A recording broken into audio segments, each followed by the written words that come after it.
Hi there, welcome to the latest episode of my 10-minute moan.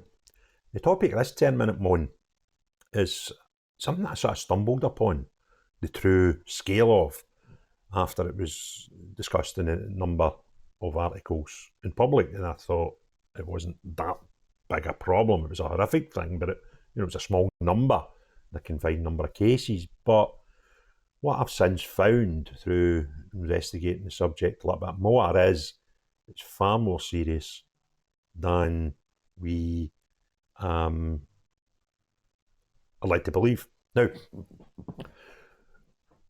the story is how many, or the question rather, is how many males are in female-only spaces within our prison network.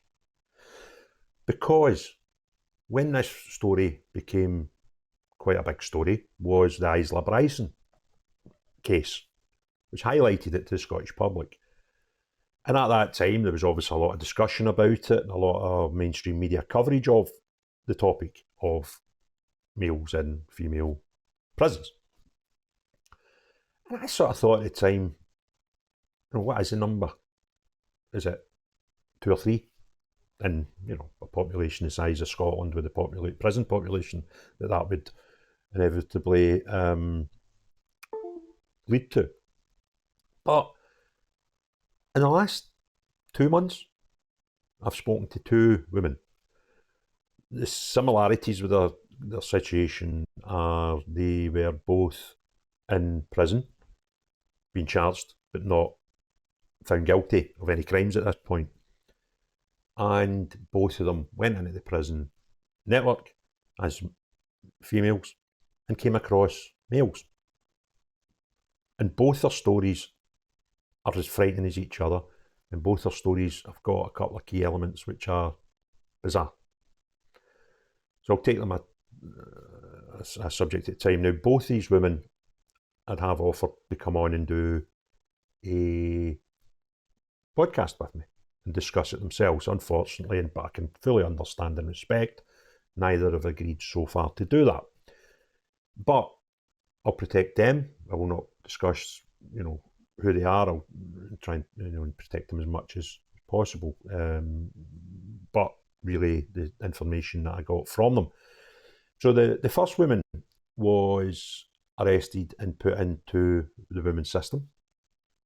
And while she was there, she was obviously really upset or the situation that she was put in. She was there and it didn't lead to any conviction, so quite rightly so. She believed she was there wrongfully and there was no need for it to be in the prison network. But she was, and she was there for about a week, 10 days. And in that time, she was upset. There was a couple of things going on, and they took her out of the normal area to another area, still a female area, to assess her. And she described the scenario as a corridor with 5 cells in each side, individual cells, which would house 10 prisoners, in a female area. And she said that it was horrific because there was noise constantly.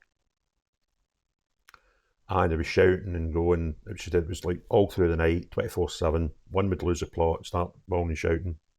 They would eventually calm down after a bit of time. Another one would go. So it was quite a traumatic experience for her. And she asked me to guess how many people out the other 9 in this area had penises. And I guessed 1. I got it wrong by 7.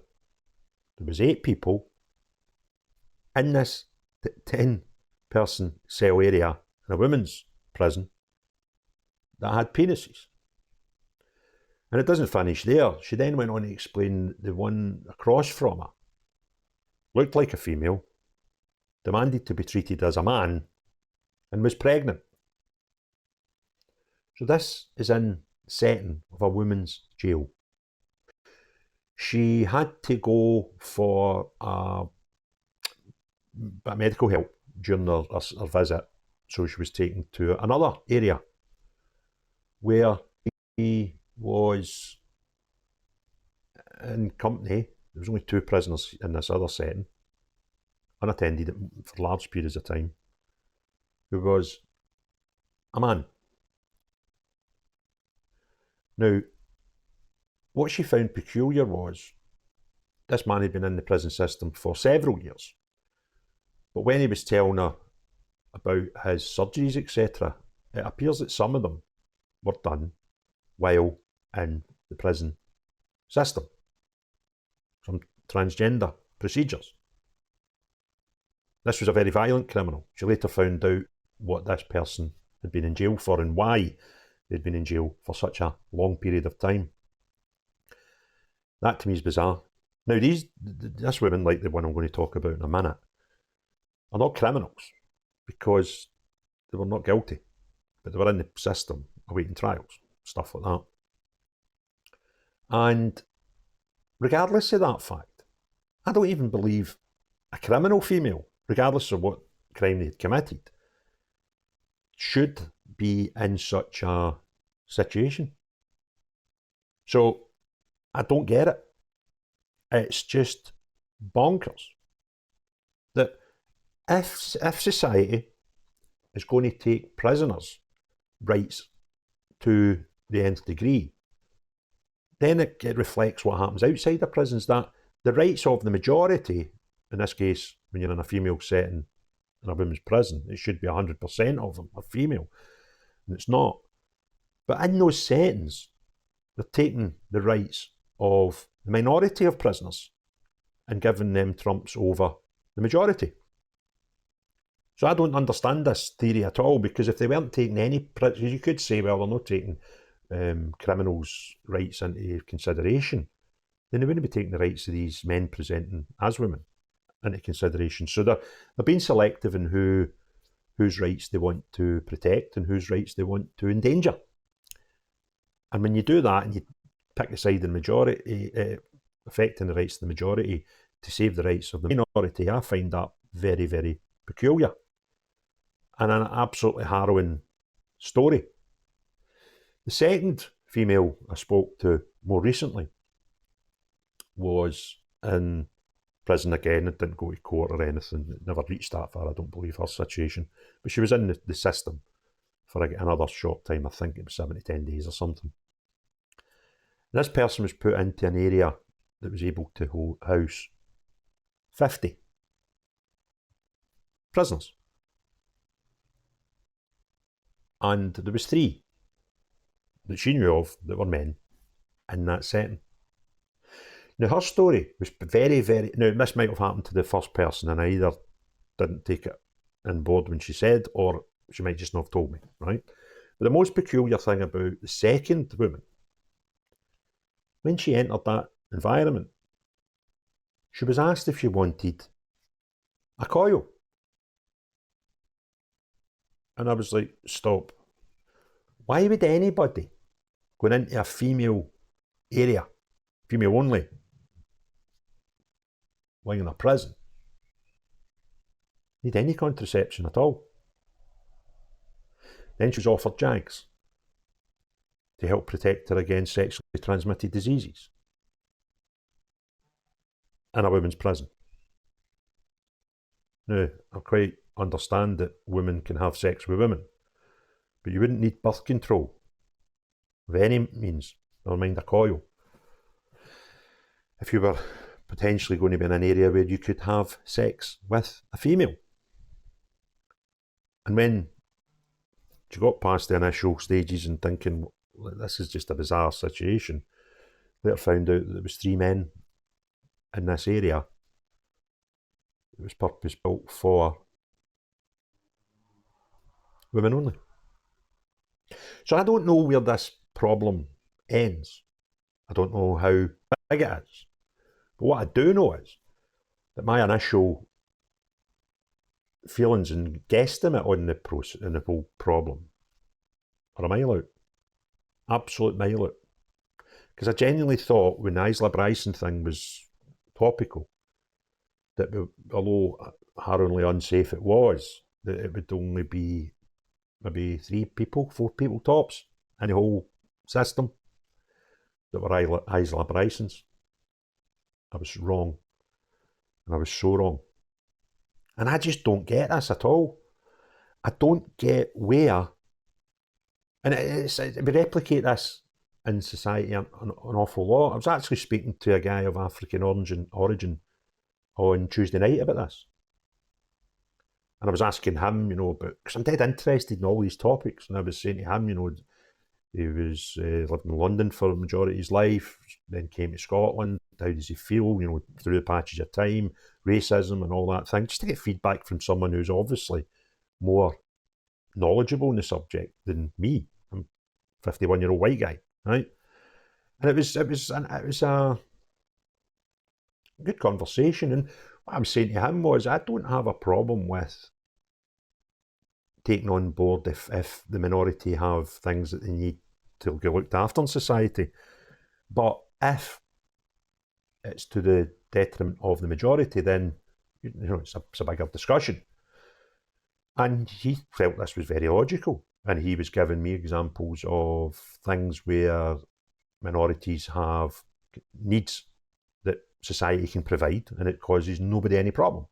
But he was also giving me examples of things where minorities wish things that are to the detriment of the majority, and how that was wrong.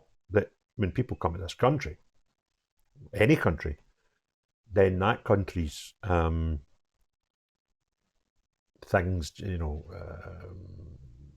type of people, things like that, then that's got to take preference over any minority if there was going to cause any problems at all.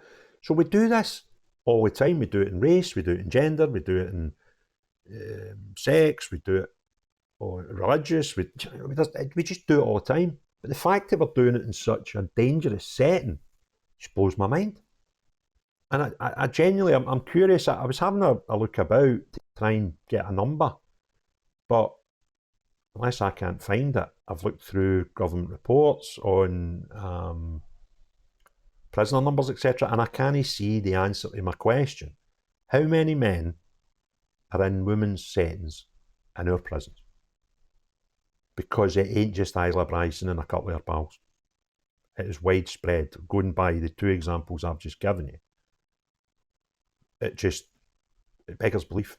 It genuinely beggars belief. Now, I know there was a bit of noise about it when the Isla Bryson thing came up, and there was safeguards apparently put into place, but I can find no evidence of what actually has happened since and what's happened in the recent future. So I can't find out how many there is, and I can't find out what we've done since the Isla Bryson thing became apparent. But I'll keep looking, because it's a topic that just frightens the life out of me. I've got this sort of ingrained thing. Some people might think I'm a dinosaur, and what I'm about to say might be interpreted as being misogynistic and things like that, because I don't really know the terminology of the modern world nowadays.